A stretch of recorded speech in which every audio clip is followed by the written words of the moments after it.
live from WRUEN Tennessee. It's the Scribbling Woman. Hi, I'm Nancy Rue. You're a scribbling woman too, so welcome back to Women Creating Writerly Lives.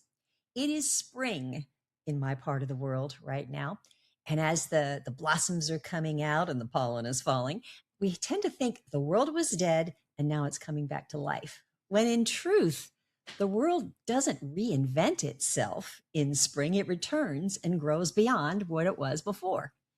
And as scribbling women, we do the same thing from time to time. We all reach that point where we're just like needing the defibrillator, or as my beloved godmother used to say, I don't want to do this. But our writerly life itself hasn't died. We don't give up the ghost. We simply need to be intentional about our re-ing. It's sort of like when a relationship feels like it's going stale. Well, love isn't dead. It's just that it can't stay at a fever pitch all the time, or we'd be exhausted. So we do well to give it the attention it needs at this stage in its growth. So for the next 4 weeks, we'll revisit the writerly re's one at a time until our relationship with our creative lives once more blossoms and our souls sing. The word for this week is revive. Let's revive the passion told us we were writers in the first place. Let's start with where we are right now. So on a scale of 1 to 5, what is your passion level for writing right at this moment? I'm going to walk you through this. 1, it has completely flatlined. You're asking, why did I ever think I could do this? What was I thinking? 2, there's a faint stirring, but you just can't get motivated to go there. And you're saying, oh, well, it's a nice dream, but it's not going to pan out. Or 3, you're not as excited about it as you used to be, but under the right circumstances, you could come back to it. So maybe you're thinking, nah, I'll write when I feel like it. 4, your writerly life has peaks and valleys, and right now you're at a pretty jazzed high. Still, you find yourself wondering when you're going to hit that low again. Now, 5, you love your writerly life. You love it so much that you can't wait to get up in the morning to get to it, so much so that you barely need coffee. And you believe that it's always going to be this way. If you see yourself as anything but a 5, you are not alone. And I think I can help you. If you can honestly say that you are at level 5, I am in awe of you, but I still think you'll find something of value here. Because creativity is cyclical and it responds to careful presence and nurturing. All right, our next step is to figure out what happened to stifle the passion. And we can go about that by asking, what parts of my writerly self have I unwittingly set aside? I'm going to give you some circumstances and see if any of these resonate with you. And of course, feel free to discover your own. Maybe you started out being so authentic on the page, but then you got on Instagram and Threads and whatever else on social media, and you read and heard about what you should be doing to be successful, and you became anxious and you felt out of touch. I mean, seriously, it is rough out there on social media. Perhaps you felt so free in your writing. Finally, you found a way to express your truth. And then the editor that you queried or the agent you met at a conference said something like, nobody wants to read first person anymore. Or you don't have enough racial and gender diversity in your work. Or you can't do any telling. It all has to be showing. And suddenly you're back in 7th grade where your teacher has bled red ink all over your masterpiece. Perhaps you were firm in your conviction that traditional publication was not the end all, but you decided to just give it a go anyway. You sent out 129 queries. You got 129 rejections, and you just can't handle that kind of defeat anymore. You find yourself thinking, maybe I'm not an author after all. Perhaps you loved creating stories, bonding with your characters, discovering the world that you wanted to write about, making it delicious on the page, finding your voice. But when you set out to self-publish, everybody started telling you you're going to have to spend even more time on social media, and you discovered that you're spending all your energy creating content and you just can't write anymore. Or lastly, you were confident that you're talented, and yet society says you're not unless you're published and you're making a lot of money. And slowly you've begun to feel like an imposter who doesn't even know what the Sam Hill she's doing. So basically, gone are the authenticity, the freedom, the personal conviction, the joy, the confidence. Judas Priest, no wonder your passion has slipped out under the door and you feel like you're sitting in a room all alone. But you're not alone. We have all been there on some level. I have too. So our next step is to examine how you want to feel about your writing. Let's be specific and real and really real, how you want to feel. I've talked to some fellow scribblies about this, and you may be surprised by their detailed responses.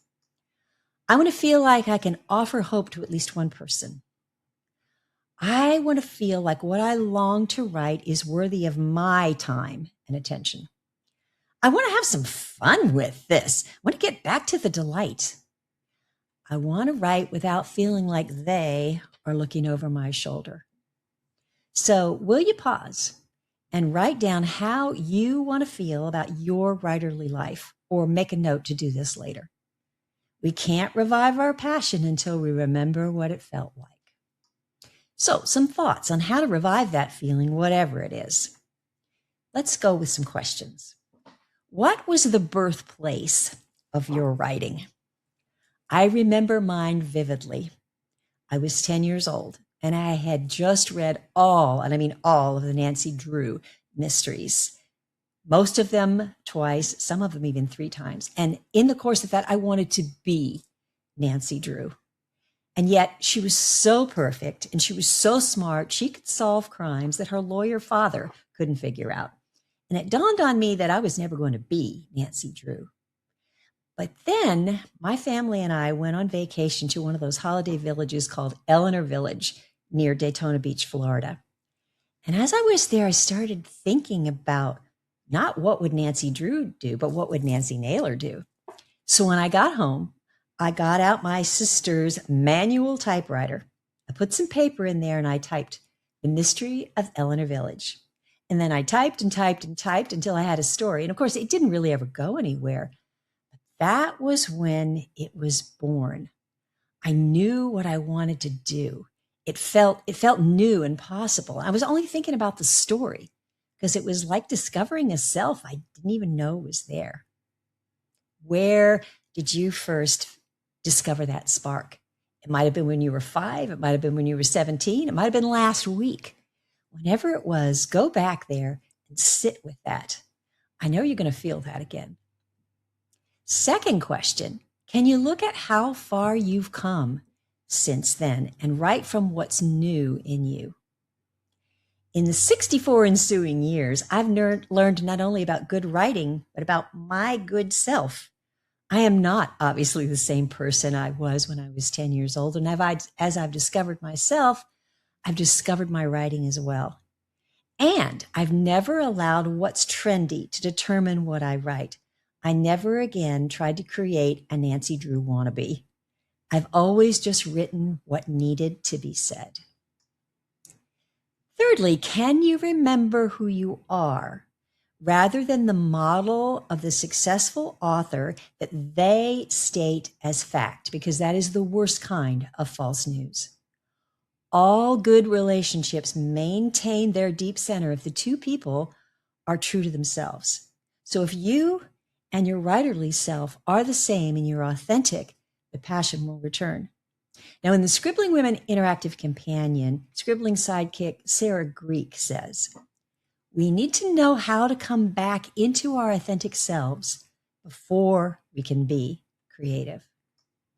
Going through the drying up of my career in Christian publishing following the 2009 recession, I was really discouraged at first. But then I realized it wasn't my fault.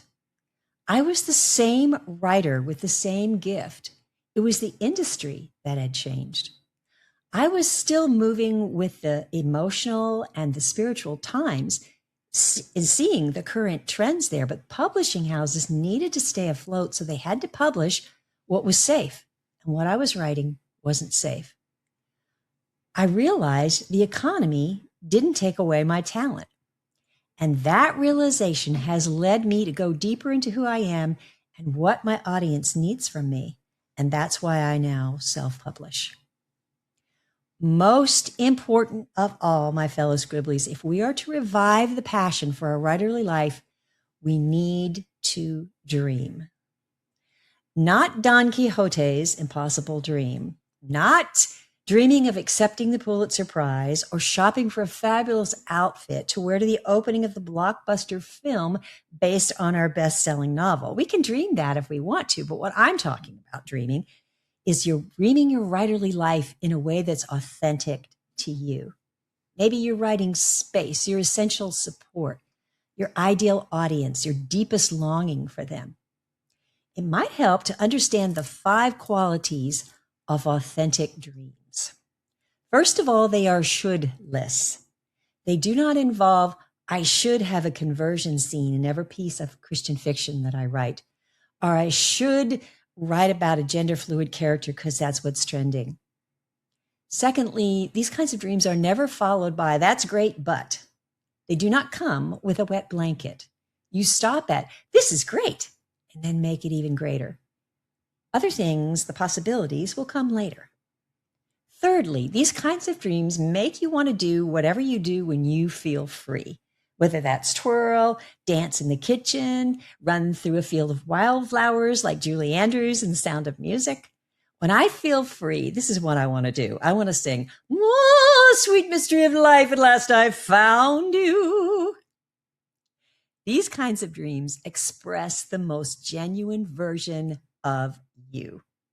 Whether that's dressing in a poet's shirt when you write, the one that has all the ink stains on the cuffs, or maybe it's reading your children's book to a group of children all in a circle on the floor with you. Maybe it's shredding rejection emails and using that as packing material when you send your self-published book to your friends. Or it's just being so absorbed in your story that you don't even hear your phone dinging, notifying you that you have a message on Instagram. Therefore, these dreams cannot be described as silly, ridiculous, or foolish because you are not. This kind of dreaming doesn't set you up for disappointment. It gives you this rich treasure of things to work with.